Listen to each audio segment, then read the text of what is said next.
Assalamualaikum warahmatullahi wabarakatuh. Anak-anak, sekarang kita akan membahas materi akhlak tercela, ujub dan takabur. Materi ini merupakan materi pelajaran akidah akhlak kelas 10 Madrasah Aliyah. Mari kita mulai belajar bersama-sama. Baik, materi yang pertama kita akan membahas tentang pengertian ujub. Secara bahasa, ujub adalah kagum, terheran-heran, takjub. Nah, secara istilah, kagum di sini adalah kagum pada diri sendiri, yaitu suatu sikap membanggakan diri dengan memberikan satu penghargaan yang terlalu berlebihan pada kemampuan diri kita sendiri. Coba perhatikan gambar berikut.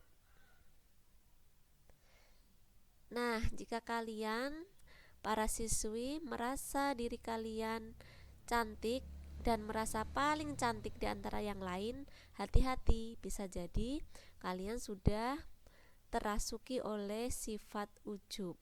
Atau, nah, kalian para siswa merasa paling tampan di antara teman-teman kalian, hati-hati, bisa jadi kalian terasuki oleh sifat ujub ini. Kalian merasa paling cantik atau paling tampan tanpa mengingat bahwa ketampanan dan kecantikan itu adalah anugerah dari Allah Subhanahu wa Ta'ala. Salah satu dalil larangan bersikap ujub adalah Al-Quran Surat Al-Ma'idah ayat 120. Artinya, kepunyaan Allah lah kerajaan langit dan bumi dan apa yang ada di dalamnya. Dan Dia, Allah, Maha Kuasa atas segala sesuatu. Maknanya bahwa apa yang kita miliki adalah semata-mata karena karunia dari Allah Subhanahu wa Ta'ala. Jadi kita tidak diperbolehkan untuk merasa paling baik di antara yang lainnya. Anak-anak, jika kita memiliki beberapa di antara hal berikut, kita harus berhati-hati karena ini bisa menyebabkan kita memiliki sikap ujub. Yang pertama, banyak dipuji orang atau memiliki banyak teman. Yang kedua, banyak meraih kesuksesan. Yang ketiga, memiliki kekuasaan. Keempat, mempunyai intelektual dan kecerdasan yang tinggi. Kelima, memiliki kesempurnaan fisik. Nah, beberapa hal tersebut merupakan sebab-sebab terjadinya ujub. Makanya jika kita memilikinya di antara hal-hal tersebut harus berhati-hati.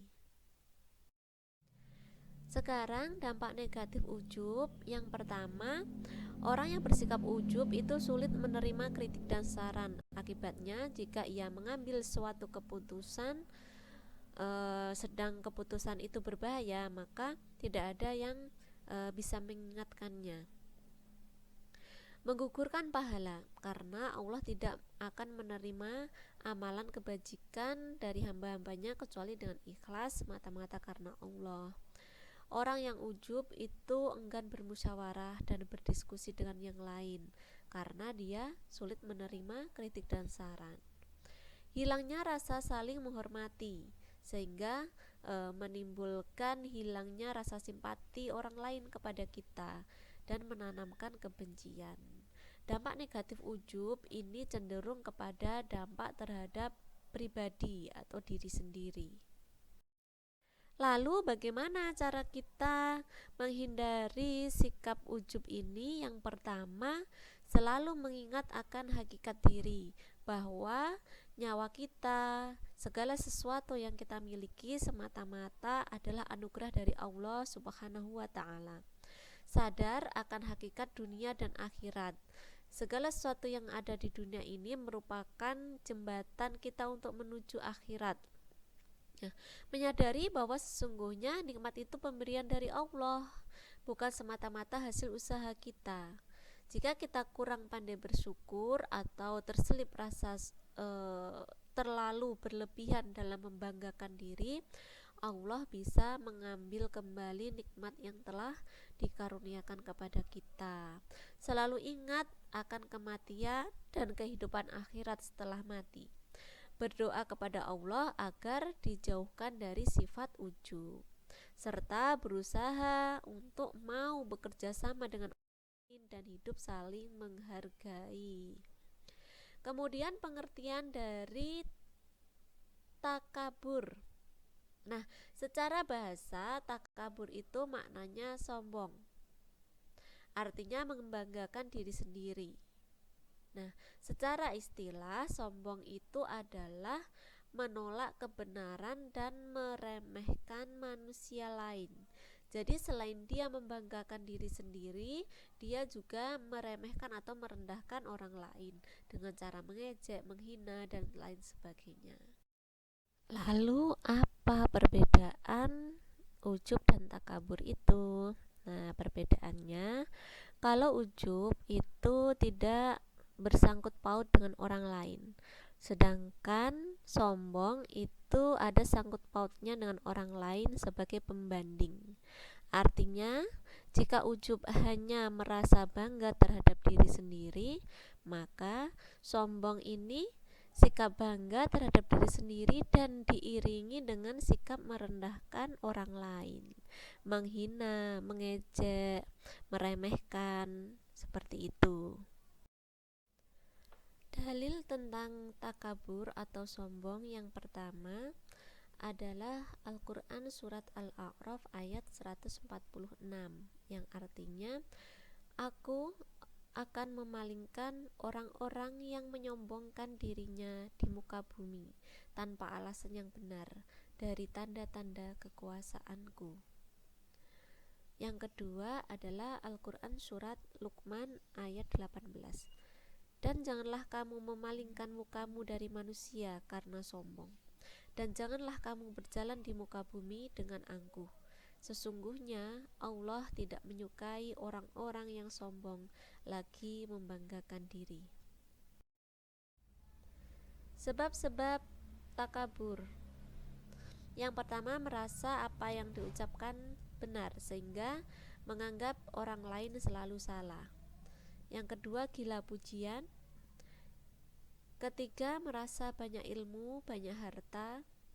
Keempat, merasa amal dan ibadahnya itu yang paling banyak dan paling baik. Kelima, karena nasab atau garis keturunan dan kelebihan fisik yang dimiliki. Dampak negatif dari takabur adalah menjadi penghalang masuk surga, karena orang-orang yang sombong itu sama saja tidak memiliki akhlak seorang mukmin. Mendapatkan hubungan di dunia karena kesombongannya, baik itu dikucilkan tetangga, dibenci, orang-orang enggan dekat dengannya, dan lain sebagainya. Bahkan bisa dimanfaatkan oleh orang lain yang tidak bertanggung jawab. Selanjutnya, membuat orang lain membenci perilakunya, karena orang sombong ini cenderung merendahkan orang lain, sehingga orang yang direndahkan tentu akan membenci perilakunya. Oleh karena itu, kita harus menghindari sikap takabur ini. Bagaimana caranya? Dengan meningkatkan ibadah kepada Allah agar keimanan dan ketakwaan kita juga semakin meningkat. Menyadari dosa yang akan menimpa pada orang sombong, yakni bisa menjadi penghalang kita untuk masuk surga. Mengganti sikap sombong yang pernah kita lakukan dengan perilaku tawadhu atau rendah hati, ikhlas dalam melakukan perbuatan, serta menyadari segala kekurangan sebagai manusia dan menyadari bahwa hidup di dunia ini hanya sementara. Nah, demikian tadi penjelasan tentang akhlak tercela, ujub dan takabur. Semoga bermanfaat dan barokah. Akhirul kalam, wassalamualaikum warahmatullahi wabarakatuh.